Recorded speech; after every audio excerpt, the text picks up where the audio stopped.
guys, welcome back to my channel, and if you are new, I am Anna Maria and you are watching Miracle Orchids, the place you can learn everything there is to know about growing orchids.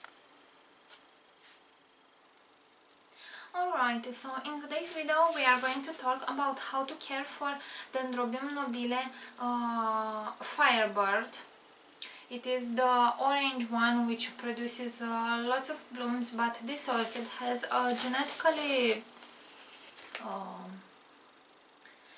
a genetical issue, let's say. It is very prone to produce side keikis on the canes, and very often people are complaining about this, and the orchid basically dies. And I am going to show to you how I am going to keep this orchid alive and growing well and vigorous.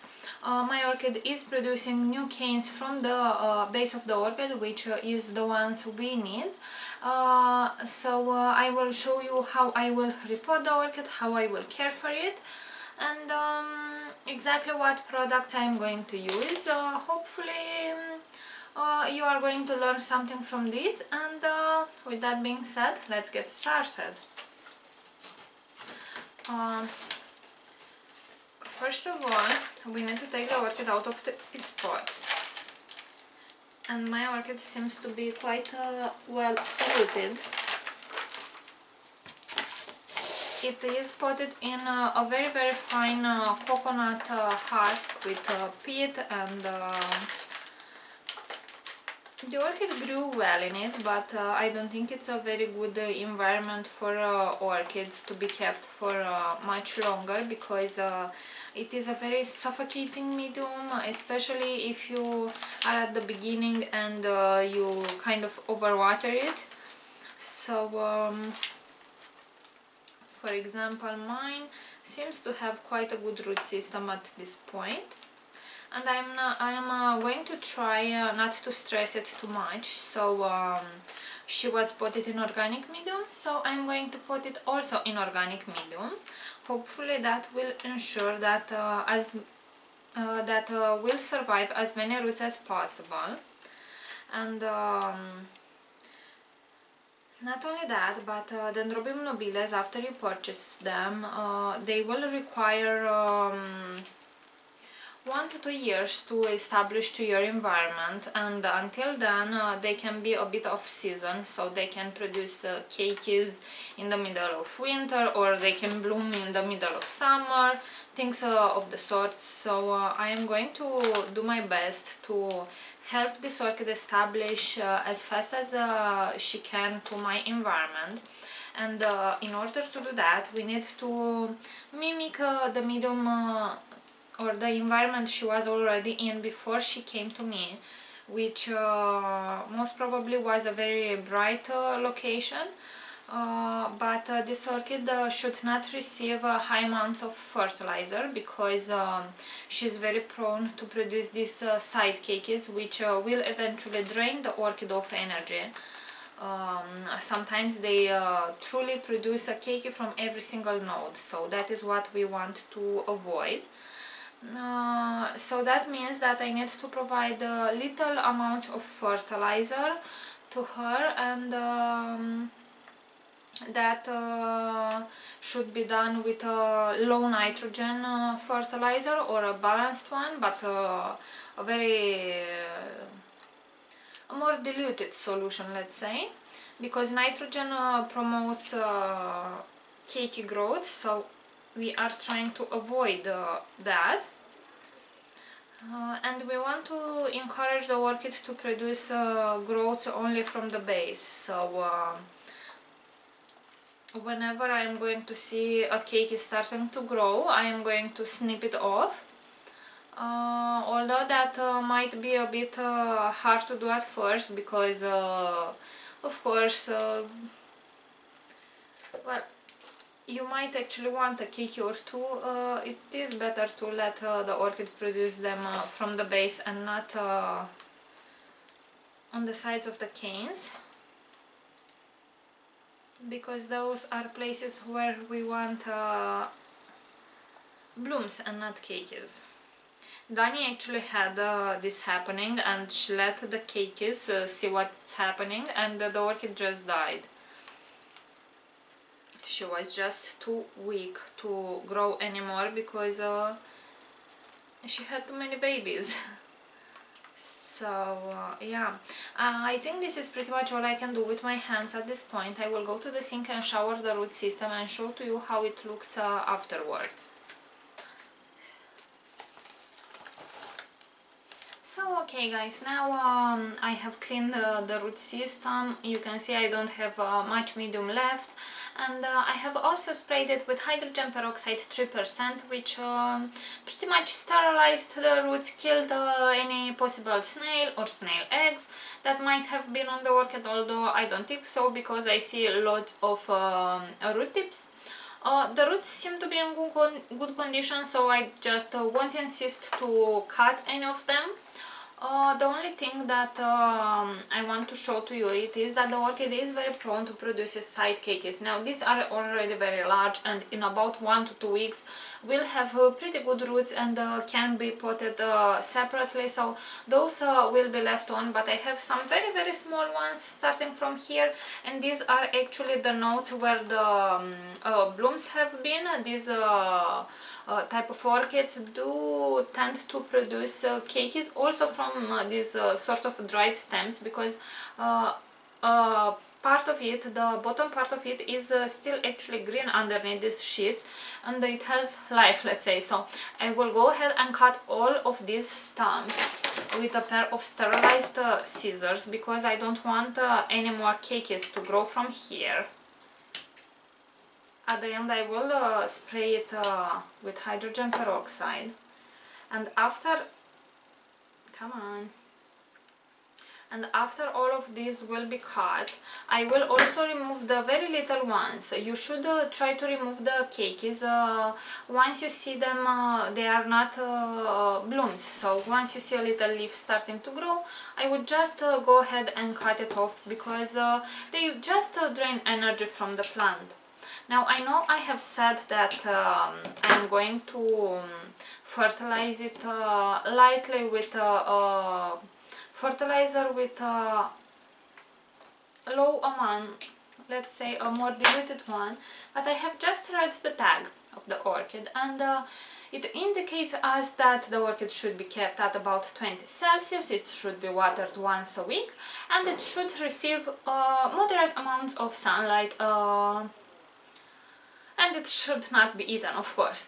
But it does not says anything about fertilizer, and usually orchid tags do tend to tell you at least how often you should fertilize it. I would not take that as an indicator for my other orchids, but for this particular orchid, which is particularly difficult to grow, I do take it into account. So I will not fertilize it until if the orchid grows well, so I will not fertilize it.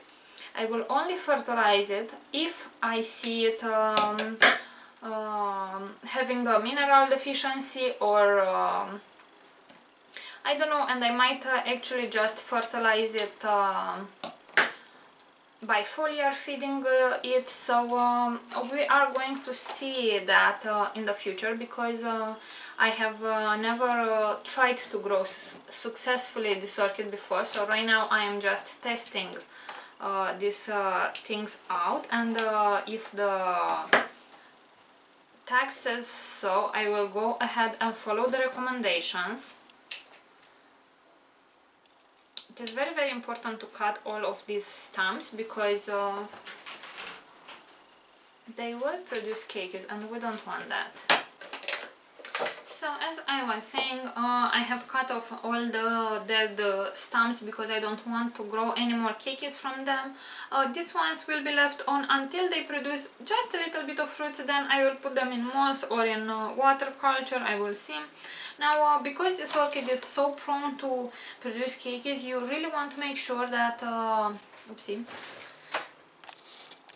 So you really want to make sure that you do the best to not provide nutrients for it, because she responds rather weirdly, especially after you repot it or after you bring it home. She's more stressed, so I'm going to use a bark medium which does not contain any extra minerals and nutrients. So many producers do put in the bark some fertilizer, and you need to read the label and see that it is just plain bark.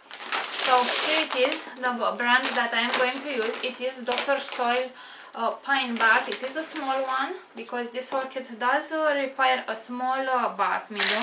So I will put some on the bottom. This smells super fresh. I have used it in the past and it is very good. It inhibits the growth of fungi, and it does help the roots grow better. And I actually have some new root tips starting from one of the new growths in here, so that is nice. So I'm going to put the root system like this. Then I'm going to make sure the stakes are in the medium so they hold it in place.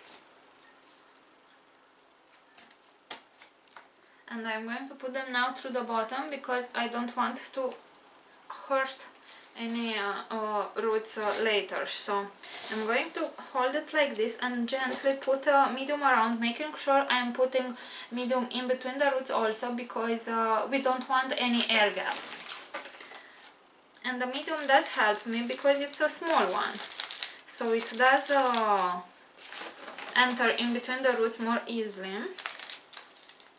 This is pine bark, by the way, and I have used it with some Miltoniopsis recently, and they absolutely love it.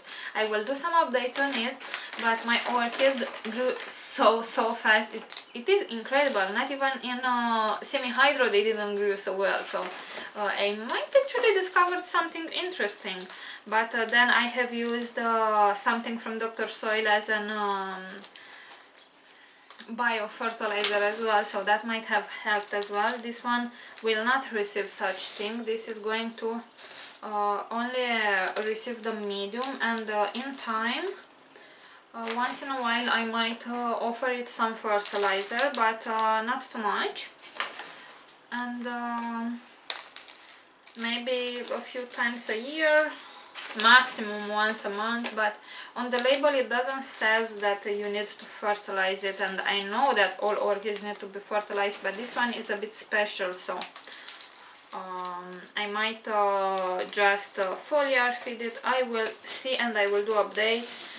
If you remind me, that would be even better. So I think this is pretty much all. Looks super nice. I will need to stake this cane as well so it grows upright like this. I have a few keikis in here, but they look okay for now, and later on I will remove them. I am super happy with how this turned out. Now I'm going to put this orchid outdoors because there I have plenty of sunlight, and Dendrobium nobiles do like a lot of sunlight. This one is a bit more sensitive. I will water it about once a week, but I will water it when I see the medium dries out. Now it needs watering, and for this reason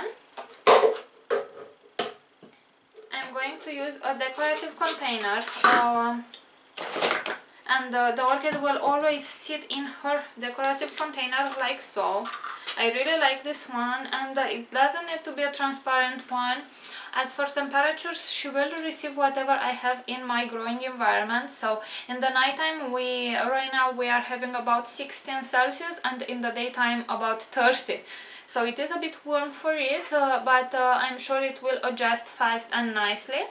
I will go ahead and fill up the pot to the rim of the inner pot, let it like this for half an hour, then drain it, then put it back in this decorative container and just place it outdoors. If you don't have a space to grow it outdoors, you can put it in on a windowsill where it has morning sunlight and late afternoon sunlight that is direct, and if not, you can put it in a location where it has sun from 12 o'clock to 4 o'clock, but which should be shaded, so indirect sunlight in those hours. That would be for temperature. For humidity, she's not fussy at all. You can offer it from 5 to 95% humidity. For this, she is super okay.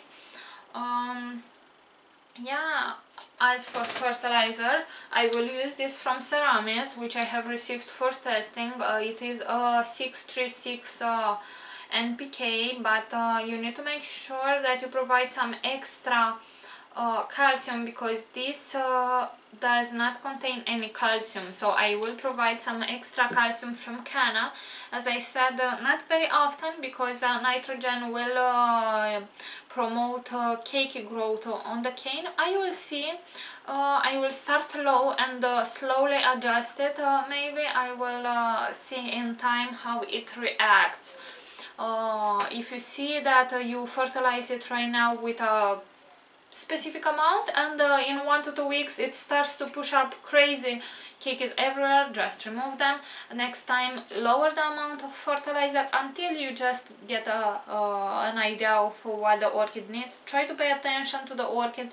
She will talk to you, and you are going to see there exactly what you need to do. For now, this is pretty much all. If you have any questions, please leave them in the comment section below, and I will make sure I will get back to you sooner or later. Yeah, if you have liked this video, please give it a thumbs up and subscribe to my channel for more videos like this. Thank you very much for watching, and see you all next time. Bye!